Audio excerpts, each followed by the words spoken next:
Seguidamente, the Assembly will hear an address by His Excellency Faustin Archange Touadera, Head of State of the Central African Republic. I request protocol to escort His Excellency and invite him to address the Assembly.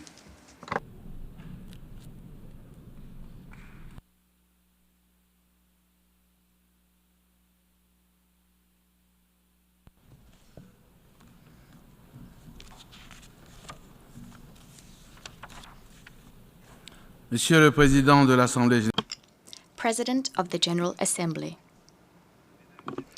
Excellencies, Heads of State and Government, distinguished delegates, ladies and gentlemen. It is a renewed honor for me to be taking the floor here before the entire world, speaking on behalf of my beautiful country, the Central African Republic. I'm speaking with a view to contributing to the general debate on the theme of this 79th session of the United Nations General Assembly. Through its participation in the General Assembly, the Central African Republic is reaffirming its commitment to contributing to our joint pursuit of trust, peace, security, international solidarity, and mutual understanding, all of which are indispensable if we are to build a peaceful world that's conducive to sustainable development and the respect for human dignity, the human dignity of generations past and future, present and future. Before I proceed, I'd like to extend to His Excellency, Mr. Philemon Yang, our heartfelt congratulations. Congratulations on his shining and historic election to preside over the proceedings of the 79th session of the United Nations General Assembly. Your election is the symbol of an honor and well-deserved tribute that's been granted to our continent, Africa. Your election is also a source of great pride and inspiration for 51 million citizens of CEMAC, the Economic and Monetary Community of Central Africa, which I'm currently presiding over, steering the work of the Conference of the CEMAC Heads of State. It is also a source of pride and inspiration for your beautiful country, the Sister Republic of Cameroon. Your consummate knowledge of international affairs, as well as your far-ranging personal qualities, are a great advantage and a guarantee that our proceedings will be met with success. I stand convinced that you will do your best to serve the interests of the United Nations and all its member states, implementing the UN's vast reform program so that the organization becomes more effective, more inclusive, more representative, and better suited to our changing world, as well as to the resolution of the serious and pressing problems shaking all of humanity. Rest assured, you have the full support of the Central African Republic in your task. I'd also like to commend the high caliber of the work done and the accomplishments of President Denis Francis throughout the 78th session of the General Assembly. We extend to Mr. Denis Francis our gratitude and our satisfaction. United Nations Secretary General, His Excellency Antonio Guterres, I'd like to reiterate to you the gratitude of the Central African Republic and my country's full support, as well as the support of the government. We support your various initiatives which seek to make the United Nations a place where the efforts of nations come together. As you know, on the 30th of July of this year, the United Nations Security Council decided to lift in its entirety the unjust, illegitimate, and iniquitous arms embargo that had been imposed on the Central African Armed Forces for a decade. An embargo which caused us irreparable harm over those 10 years. Speaking from this rostrum, I'd like to extend to you the gratitude of the Central African people.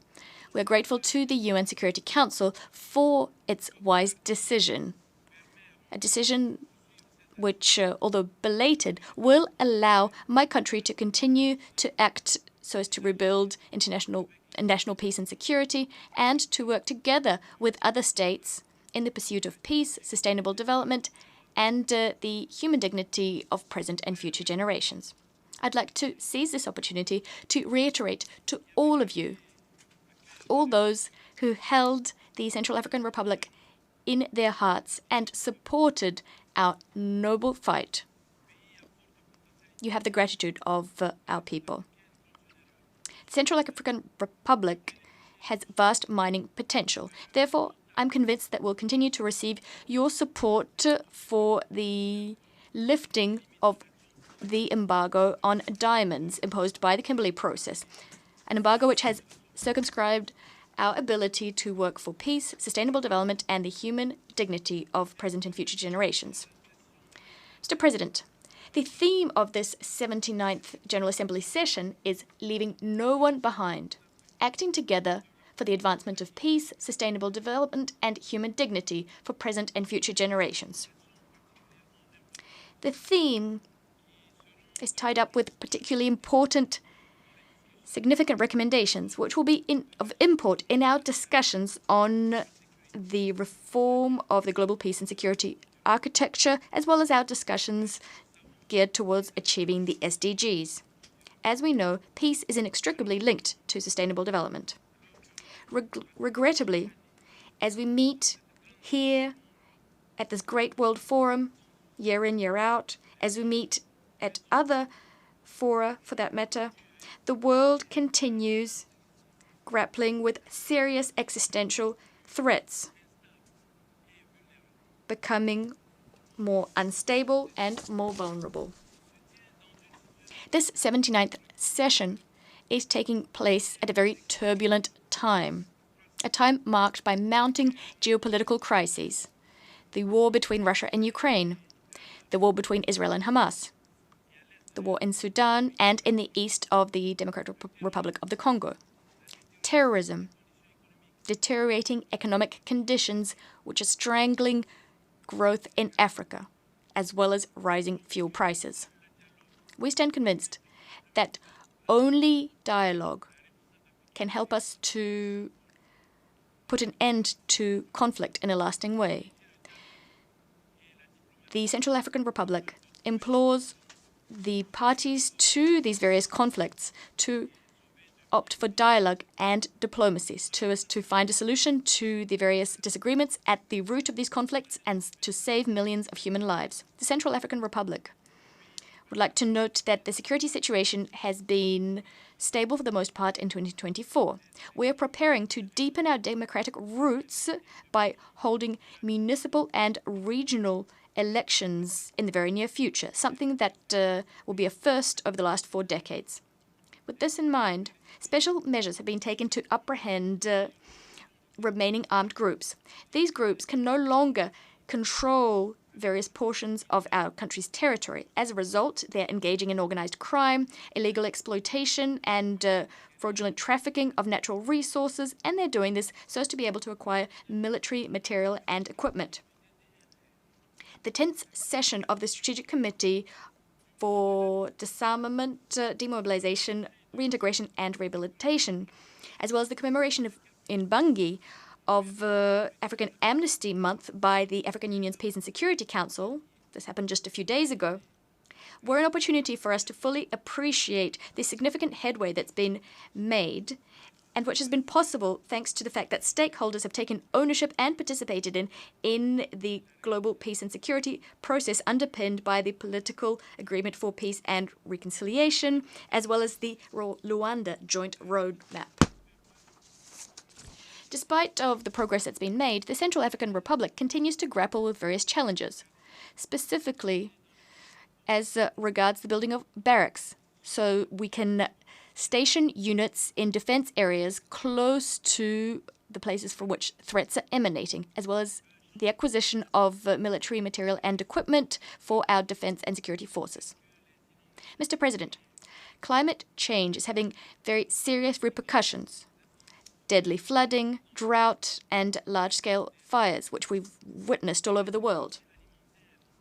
These give rise to various risks, from food insecurity to water stress to competition for natural resources, as well as losses of livelihoods and displacement.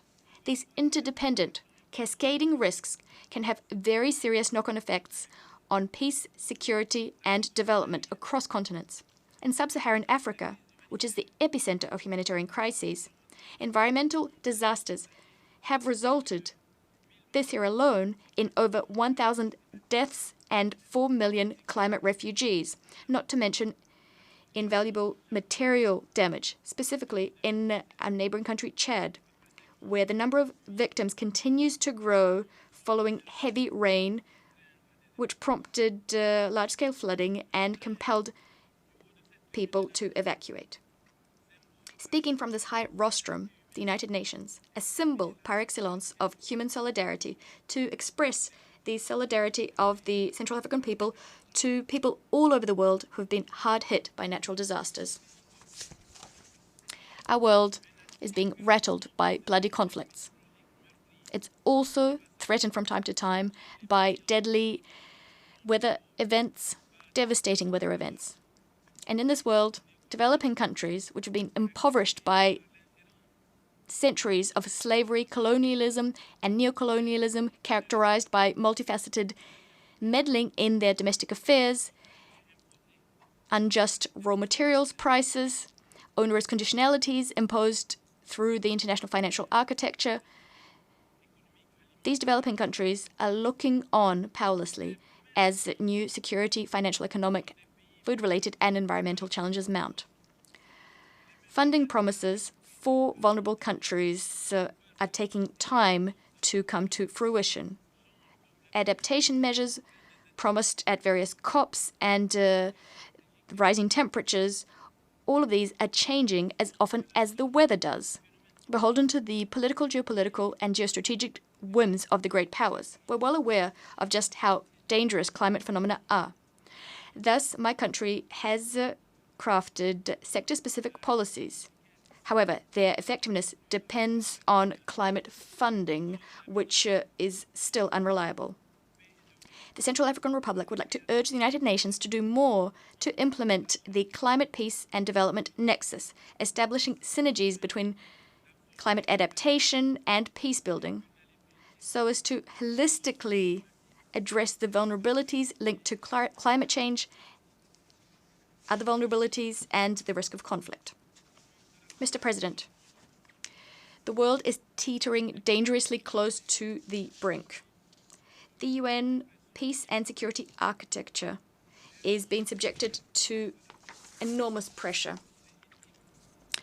The reasons Africa put forward in support of its request for legitimate Security Council reform and reform to the veto system are very compelling. A step forward has been taken by the United States of America. The US has endorsed the establishment of 2 permanent seats for Africa on the Security Council, as well as a rotating seat for small island developing states, SIDS. This proposal is praiseworthy, of course. But given changes afoot in our world, Africa, which has for a long time remained on the sidelines, cannot be fully satisfied with this proposal, which can only be viewed from the vantage point of a perpetual denial of the veto to Africa. It is time to speed up the reform of the international financial architecture so as to remedy inequality, to mobilize adequate funding for the achievement of the SDGs, to meet the financing needs of developing countries, to be able to reform the implementation of and compliance with multilateral environmental agreements, which will help us to make our common ambition of protecting the planet a reality. Mr. President, demographic estimates indicate that in 2050, half of the world's global youth will live in Africa. Also, half of Africa's 54 countries would have seen their populations almost double. I applaud the Pact for the Future, as well as the Global Digital Compact and the Declaration on Future Generations, annexed thereto, all of which were adopted at the Summit of the Future. It is high time that we speed up the implementation of the SDGs in the following areas: science, technology, innovation, and digital cooperation. We should do this whilst stressing equity, rights, and universality. Young people today are key agents of positive change. They can make an important contribution to sustainable development, respect for human rights, as well as global peace and security. And yet young people are vulnerable for a number of reasons. This is preventing young people from realizing their full potential and exercising their fundamental rights.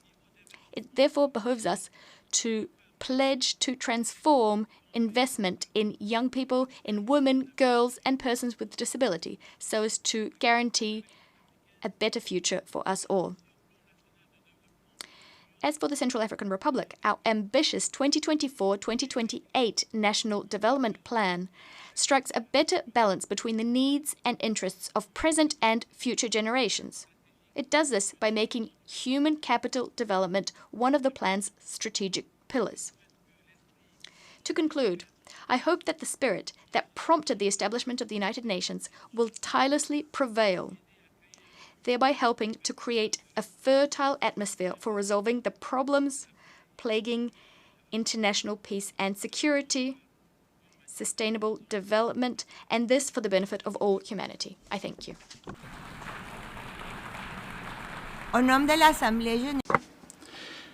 On behalf of the Assembly, I wish to thank the head of the State of the Central African Republic.